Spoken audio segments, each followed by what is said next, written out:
இந்த பெயிண்டிங் வேலையில இதுதான் ரொம்ப கஷ்டமான வேலை போலே. எனக்கு மூச்சு முட்டுது, கண்ணெல்லாம் எரியுதுடா சாமி. இந்த கருமத்தை எவன்டா கண்டுபிடிச்சா முதல்ல அவனை இந்த வேலையை செய்ய சொல்லணும்டா. தல, பெயிண்ட் எல்லாம் நல்லா கலக்கிட்டேன். அடுத்து என்ன பண்றது? உள்ள ரூம்ல லெப்பம் வச்சு இருக்கும், அதை போய் தேய்டா. நல்லா ஒண்ணு போல தேய்க்கணும்.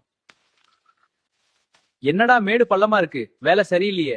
என்ன தலை சொல்ற? என்னோட வேலை சரியில்லையா? நான் எத்தனை வருஷமா இந்த வேலை பாக்குறேன்னு தெரியுமா? அப்படியா? ஒரு நிமிஷம் என் கூட வா. இந்த பிரஷ் வச்சு இந்த கதவுல பெயிண்ட் அடிச்சு காட்டு பாப்போம். தல, நீங்க காமெடி பண்றீங்களா? இந்த சின்ன பிரஷ் வச்சு எப்படி இவ்வளவு பெரிய கதவுக்கு பெயிண்ட் அடிக்க முடியும்? போங்க, போய் வேற பிரஷ் எடுத்துட்டு வாங்க. சூப்பர்டா தம்பி, இப்படிதான் இருக்கணும். இந்த ஜன்னல் ரொம்ப பழசு, இத நல்லா தேய்ச்சுவே நான் வேற வேலையை பார்க்க போறேன். தல, நமக்கு இந்த கஷ்டமான வேலையெல்லாம் செட் ஆகாது. வேற ஏதாவது ஈஸியா கொடுங்க. சரிடா தம்பி, கொடுத்துட்டா போச்சு. தல, எனக்கு ஈஸியான வேலை ஏதாவது கொடுங்க, நான் நல்லா வேலை செய்வேன். கதவு திறந்துதான் இருக்கு தம்பி, திரும்பி பார்க்காம ஓடிரு. தலை, எனக்கு படம் எல்லாம் வரைய தெரியும். நான் ஒரு சாம்பிள் காட்டுறேன் பாருங்க. நீ ஒரு படமும் வரைய வேண்டாம்டா. இனிமே பெயிண்ட் அடிக்க தெரியும்னு சொல்லிட்டு எங்கேயும் வேலைக்கு போகாத, சரியா?